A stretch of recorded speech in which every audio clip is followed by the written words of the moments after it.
قریش نام پہلی ہی آیت کے لفظ قریش کو اس سورہ کا نام قرار دیا گیا ہے۔ زمانہ نزول اگرچہ ضحاک اور کلبی نے اس کو مدنی کہا ہے، لیکن مفسرین کی عظیم اکثریت اس کے مکی ہونے پر متفق ہے، اور اس کے مکی ہونے کی کھلی شہادت خود اس سورہ کے الفاظ ربا حاذل بیت یعنی اس گھر کے رب میں موجود ہے۔ اگر یہ مدینے میں نازل ہوتی تو خانہ کعبہ کے لیے اس گھر کے الفاظ کیسے موضوع ہو سکتے تھے، بلکہ اس کے مضمون کا سورہ فیل کے مضمون سے اتنا گہرا تعلق ہے کہ غالباً اس کا نزول اس کے متصلاً بعد ہی ہوا ہوگا۔ دونوں سورتوں کے درمیان اسی مناسبت کی بنا پر سلف میں سے بعض بزرگ اس بات کے بھی قائل ہوئے ہیں کہ یہ دونوں دراصل ایک ہی سورت ہیں۔ اس خیال کو تقویت ان روایات کی بنا پر ملی ہے کہ حضرت ابی بن کعب کے مصحف میں یہ دونوں ایک ساتھ لکھی ہوئی تھی اور درمیان میں بسم اللہ مرقوم نہ تھی۔ نیز یہ کہ حضرت عمر رضی اللہ عنہ نے ایک مرتبہ کسی فصل کے بغیر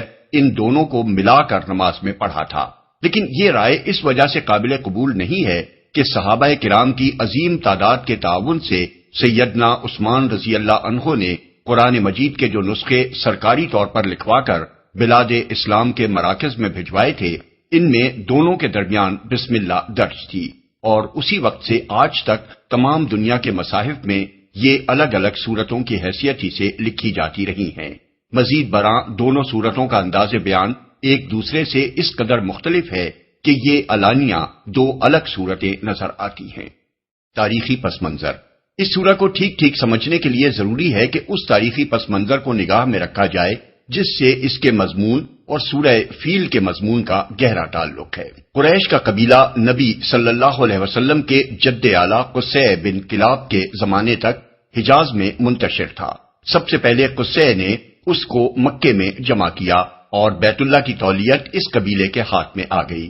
اسی بنا پر قصی کو مجمع یعنی جمع کرنے والے کا لقب دیا گیا۔ اس شخص نے اپنے اعلیٰ درجے کے تدبر سے مکہ میں ایک شہری ریاست کی بنیاد رکھی اور جملہ اطراف عرب سے آنے والے حاجیوں کی خدمت کا بہترین انتظام کیا، جس کی بدولت رفتہ رفتہ عرب کے تمام قبائل اور تمام علاقوں میں قریش کا اثر و رسوخ قائم ہوتا چلا گیا۔ قصی کے بعد اس کے بیٹوں عبد مناف اور عبد الدار کے درمیان مکہ کی ریاست کے مناصب تقسیم ہو گئے، مگر دونوں میں سے عبد مناف کو اپنے باپ ہی کے زمانے میں زیادہ ناموری حاصل ہو چکی تھی اور عرب میں اس کا شرف تسلیم کیا جانے لگا تھا۔ عبد مناف کے 4 بیٹے تھے، ہاشم، عبد شمس، مطلب اور نوفل۔ ان میں سے ہاشم عبد المطلب کے والد اور رسول اللہ صلی اللہ علیہ وسلم کے پردادا کو سب سے پہلے یہ خیال پیدا ہوا کہ اس بین الاقوامی تجارت میں حصہ لیا جائے جو عرب کے راستے بلاد مشرق اور شام و مصر کے درمیان ہوتی تھی،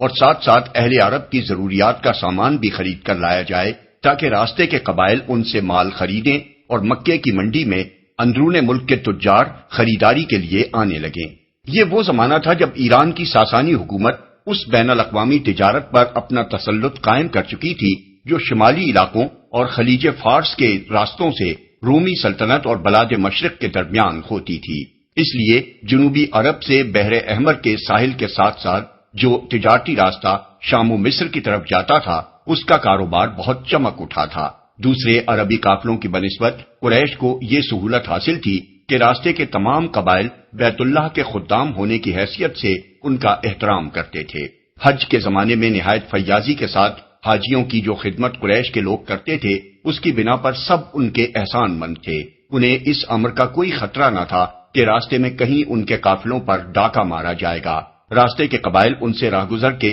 وہ بھاری ٹیکس بھی وصول نہ کر سکتے تھے جو دوسرے قافلوں سے طلب کیا جاتا تھا۔ ہاشم نے انہی تمام پہلوؤں کو دیکھ کر تجارت کی اسکیم بنائی اور اپنی اس اسکیم میں اپنے باقی تینوں بھائیوں کو شامل کیا۔ شام کے غسانی بادشاہ سے ہاشم نے، حبش کے بادشاہ سے عبد شمس نے، یمنی امراء سے مطلب نے اور عراق و فارس کی حکومتوں سے نوفل نے تجارتی مراعات حاصل کی۔ اس طرح ان لوگوں کی تجارت بڑی تیزی سے ترقی کرتی چلی گئی۔ اسی بنا پر یہ چاروں بھائی متجرین یعنی تجارت پیشہ کے نام سے مشہور ہو گئے، اور جو روابط انہوں نے گرد و پیش کے قبائل اور ریاستوں سے قائم کیے تھے ان کی بنا پر ان کو اصحاب الایلاف بھی کہا جاتا تھا، جس کے لفظی معنی الفت پیدا کرنے والوں کے ہیں۔ اس کاروبار کی وجہ سے قریش کے لوگوں کو شام، مصر، عراق، ایران، یمن اور حبش کے ممالک سے تعلقات کے وہ مواقع حاصل ہوئے اور مختلف ملکوں کی ثقافت و تہذیب سے براہ راست سابقہ پیش آنے کے باعث ان کا معیار دانش و بینش اتنا بلند ہوتا چلا گیا کہ عرب کا کوئی دوسرا قبیلہ ان کی ٹکر کا نہ رہا۔ مال و دولت کے اعتبار سے بھی وہ عرب میں سب پر فائق ہو گئے اور مکہ جزیرۃ العرب کا سب سے زیادہ اہم تجارتی مرکز بن گیا۔ ان بین الاقوامی تعلقات کا ایک بڑا فائدہ یہ بھی ہوا کہ عراق سے یہ لوگ وہ رسم الخط لے کر آئے جو بعد میں قرآن مجید لکھنے کے لیے استعمال ہوا۔ عرب کے کسی دوسرے قبیلے میں اتنے پڑھے لکھے لوگ نہ تھے جتنے قریش میں تھے۔ انہی وجوہ سے نبی صلی اللہ علیہ وسلم نے فرمایا تھا کہ قریش قادۃ الناس، قریش لوگوں کے لیڈر ہیں۔ مسند احمد، مرویات عمر بن العاص۔ اور حضرت علی رضی اللہ عنہ کی روایت بہقی میں ہے کہ حضور صلی اللہ علیہ وسلم نے فرمایا، پہلے عرب کی سرداری قبیلہ حمیر والوں کو حاصل تھی، پھر اللہ تعالی نے وہ ان سے سلب کر کے قریش کو دے دی۔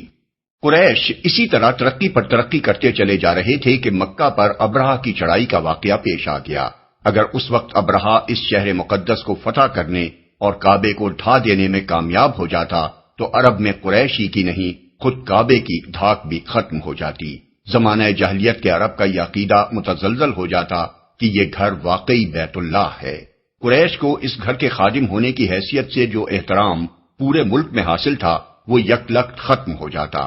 مکہ تک حبشیوں کی پیش قدمی کے بعد رومی سلطنت آگے بڑھ کر شام اور مکہ کے درمیان کا تجارتی راستہ بھی اپنے قبضے میں لے لیتی اور قریش اس سے زیادہ خستہ حالی میں مبتلا ہو جاتے جس میں وہ قصے بن کلاب سے پہلے مبتلا تھے۔ لیکن جب اللہ تعالیٰ نے اپنی قدرت کا یہ کرشمہ دکھایا کہ پرندوں کے لشکروں نے سنگریزے مار مار کر ابرہہ کی لائی ہوئی 60,000 حبشی فوج کو تباہ و برباد کر دیا اور مکہ سے یمن تک سارے راستے میں جگہ جگہ اس تباہ شدہ فوج کے آدمی گر گر کر مرتے چلے گئے، تو کعبہ کے بیت اللہ ہونے پر تمام اہل عرب کا ایمان پہلے سے بدرجہ زیادہ مضبوط ہو گیا اور اس کے ساتھ قریش کی دھاک بھی ملک بھر میں پہلے سے زیادہ قائم ہو گئی۔ اب عربوں کو یقین ہو گیا کہ ان لوگوں پر اللہ کا فضل خاص ہے۔ وہ بے کھٹ کے عرب کے ہر حصے میں جاتے اور اپنے تجارتی قافلے لے کر ہر علاقے سے گزرتے۔ کسی کی یہ جرت نہ تھی کہ ان کو چھیڑتا، انہیں چھیڑنا تو درکنار، ان کی امان میں کوئی غیر قریشی بھی ہوتا تو اس سے کوئی تعرض نہ کیا جاتا تھا۔ مقصود کلام، نبی صلی اللہ علیہ وسلم کی بعثت کے زمانے میں یہ حالات چونکہ سبھی کو معلوم تھے، اس لیے ان کے ذکر کی حاجت نہ تھی۔ یہی وجہ ہے کہ اس سورت کے 4 مختصر فقروں میں قریش سے صرف اتنی بات کہنے پر اکتفا کیا گیا کہ جب تم خود اس گھر یعنی خانہ کعبہ کو بتوں کا نہیں بلکہ اللہ کا گھر مانتے ہو، اور جب تمہیں اچھی طرح معلوم ہے کہ وہ اللہ ہی ہے جس نے تمہیں اس گھر کے طفیل یہ امن عطا کیا، تمہاری تجارتوں کو یہ فروغ بخشا اور تمہیں فاقہ زدگی سے بچا کر یہ خوشحالی نصیب فرمائی، تو تمہیں اسی کی عبادت کرنی چاہیے۔ بسم اللہ الرحمن الرحیم۔ شروع اللہ کے نام سے جو رحمان و رحیم ہے۔ لإيلاف قريش إيلافهم رحلة الشتاء والصيف فليعبدوا رب هذا البيت الذي أطعمهم من جوع وآمنهم من خوف۔ چونکہ قریش مانوس ہوئے یعنی جاڑے اور گرمی کے سفروں سے مانوس، لہذا ان کو چاہیے کہ اس گھر کے رب کی عبادت کریں جس نے انہیں بھوک سے بچا کر کھانے کو دیا اور خوف سے بچا کر امن عطا کیا۔ مانوس ہوئے اصل الفاظ ہیں لإیلاف قریشن، ایلاف الف سے ہے جس کے معنی خوگر ہونے، مانوس ہونے، پھٹنے کے بعد مل جانے اور کسی چیز کی عادت اختیار کرنے کے ہیں۔ اردو زبان میں الفت اور مالوف کے الفاظ بھی اسی سے ماخوذ ہیں۔ ایلاف سے پہلے جو لام آیا ہے اس کے متعلق عربی زبان کے بعض ماہرین نے یہ رائے ظاہر کی ہے کہ یہ عربی محاورے کے مطابق تعجب کے معنی میں ہے۔ مثلا عرب کہتے ہیں لزید وما صنعنا بہی، یعنی ذرا اس زید کو دیکھو کہ ہم نے اس کے ساتھ کیسا نیک سلوک کیا اور اس نے ہمارے ساتھ کیا کیا۔ پس لإیلاف قریش کا مطلب یہ ہے کہ قریش کا رویہ بڑا ہی قابل تعجب ہے کہ اللہ ہی کے فضل کی بدولت وہ منتشر ہونے کے بعد جمع ہوئے اور ان تجارتی سفروں کے خوگر ہو گئے جو ان کی خوشحالی کا ذریعہ بنے ہوئے ہیں، اور وہ اللہ ہی کی بندگی سے روگردانی کر رہے ہیں۔ یہ رائے اخفش، کسائی اور فرا کی ہے، اور اس رائے کو ابن جریر نے ترجیح دیتے ہوئے لکھا ہے کہ عرب جب اسلام کے بعد کسی بات کا ذکر کرتے ہیں تو وہی بات یہ ظاہر کرنے کے لیے کافی سمجھی جاتی ہے کہ اس کے ہوتے جو شخص کوئی رویہ اختیار کر رہا ہے وہ قابل تعجب ہے۔ بخلاف اس کے خلیل بن احمد سیبویہ اور زمخشری کہتے ہیں کہ یہ لام تعلیل ہے اور اس کا تعلق آگے کے فقرے فَلْيَعْبُدُوا رَبَّ هَٰذَا الْبَيْتِ سے ہے۔ مطلب اس کا یہ ہے کہ یوں تو قریش پر اللہ کی نعمتوں کا کوئی شمار نہیں، لیکن اگر کسی اور نعمت کی بنا پر نہیں تو اسی ایک نعمت کی بنا پر وہ اللہ کی بندگی کریں کہ اس کے فضل سے وہ ان تجارتی سفروں کے خوگر ہوئے، کیونکہ یہ بجائے خود ان پر اس کا بہت بڑا احسان ہے۔ سفروں سے مانوس۔ گرمی اور جاڑے کے سفروں سے مراد یہ ہے کہ گرمی کے زمانے میں قریش کے تجارتی سفر شام و فلسطین کی طرف ہوتے تھے کیونکہ وہ ٹھنڈے علاقے ہیں، اور جاڑے کے زمانے میں وہ جنوب عرب کی طرف ہوتے تھے کیونکہ وہ گرم علاقے ہیں۔ عبادت کریں۔ اس گھر سے مراد خانہ کعبہ ہے، اور اللہ تعالیٰ کے ارشاد کا مطلب یہ ہے کہ قریش کو یہ نعمت اسی گھر کی بدولت حاصل ہوئی ہے، اور وہ خود مانتے ہیں کہ وہ 360 بت اس کے رب نہیں ہیں جن کی یہ پوجا کر رہے ہیں، بلکہ صرف اللہ ہی اس کا رب ہے۔ اسی نے ان کو اصحاب فیل کے حملے سے بچایا، اسی سے انہوں نے ابرہہ کی فوج کے مقابلے میں مدد کی دعا کی تھی، اسی کے گھر کی پناہ میں آنے سے پہلے جب وہ عرب میں منتشر تھے تو ان کی کوئی حیثیت نہ تھی۔ عرب کے عام قبائل کی طرح وہ بھی ایک نسل کے بکھرے ہوئے گروہ تھے، مگر جب وہ مکے میں اس گھر کے گرد جمع ہوئے اور اس کی خدمت انجام دینے لگے تو سارے عرب میں محترم ہو گئے، اور ہر طرف ان کے تجارتی قافلے بے خوف و خطر آنے جانے لگے۔ بس انہیں جو کچھ بھی نصیب ہوا ہے اس گھر کے رب کی بدولت نصیب ہوا ہے، اس لیے اسی کی ان کو عبادت کرنی چاہیے۔ کھانے کو دیا۔ یہ اشارہ ہے اس طرف کہ مکے میں آنے سے پہلے جب قریش عرب میں منتشر تھے تو بھوکوں مر رہے تھے، یہاں آنے کے بعد ان کے لیے رزق کے دروازے کھلتے چلے گئے، اور ان کے حق میں حضرت ابراہیم علیہ السلام کی وہ دعا حرف بحرف پوری ہوئی کہ اے پروردگار، میں نے اپنی اولاد کے ایک حصے کو تیرے محترم گھر کے پاس ایک بے آب و گیا وادی میں لا بسایا ہے تاکہ یہ نماز قائم کریں، پس تو لوگوں کے دلوں کو ان کا مشتاق بنا اور انہیں کھانے کو پھل دے۔ سورہ ابراہیم آیت 37۔ امن عطا کیا۔